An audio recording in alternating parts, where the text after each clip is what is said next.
Good afternoon. It's an honor to be here, following in the footsteps of great players, and more importantly, great men. I began brainstorming what I would share with you today by seeing what players in the past had said when they had this same opportunity. I was inspired by former Michigan State Spartan quarterback Kirk Cousins, who touched on privilege and that it should lead to responsibility rather than entitlement. I was encouraged by former Penn State standout John Urschel, like he said, who talked about what advice he would have liked to have given to his younger self. And Boilermaker fans, please cut me a break. I even listened as former Indiana quarterback Nate Sudfeld talked about the perspective gained from the vast opportunities we have as Big Ten football players. So I started thinking, what could I share about my experience over the last 3.5 years at Purdue and in the Big Ten Conference? The message that was placed on my heart was one I believe we all need to remember. It's that the great game we are here today to celebrate teaches life. Yes, football teaches life. I believe we can all certainly agree it teaches life lessons. It instills disciplines like the importance of being on time, paying attention to the details, and working hard. Things that have prepared me and the other Big Ten student athletes here today for life after football. Now, I've experienced a lot of the good and a lot of the bad this game has to offer. When I was introduced, they said all the good things. However, Boilermaker fans, you need to cut me a break on this one too. I led the conference in turnovers this past season.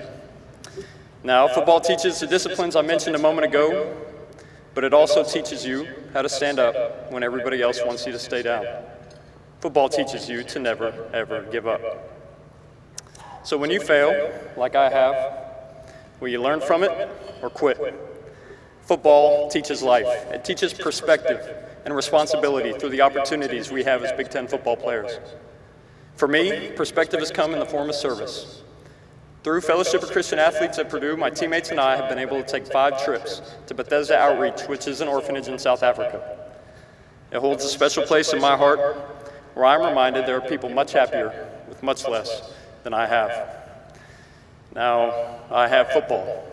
And since I have football, since we have football, we have a platform that should be used to impact this world for the better. A platform that should be used to impact this world for the better. And this is where responsibility comes in. We have a responsibility as Big Ten football players to leave our communities, universities, and teams better than when we first arrived. How will you choose to make your impact? Football teaches life. And to me, what makes football the greatest game in the world is that it teaches us to love one another. A college football locker room consists of roughly 105 members.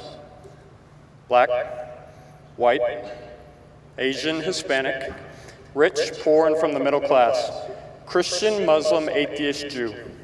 We've had players from Sweden, Compton, California, Miami, Florida, Paris, France, right here in Chicago, Illinois, small-town Indiana, and just about everywhere in between.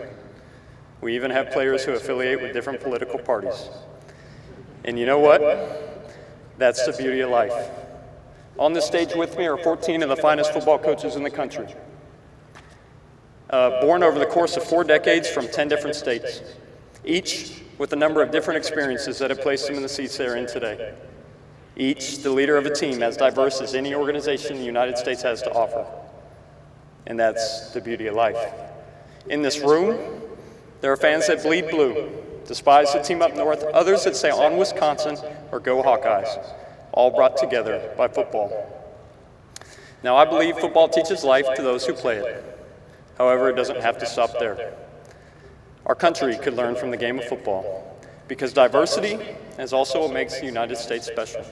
There should be unity rather than division. And football taught me that it starts with looking past the differences of those people around you and loving them for who they are. That's the beauty of life. In John 13, verse 34, Jesus says, I give you a new command.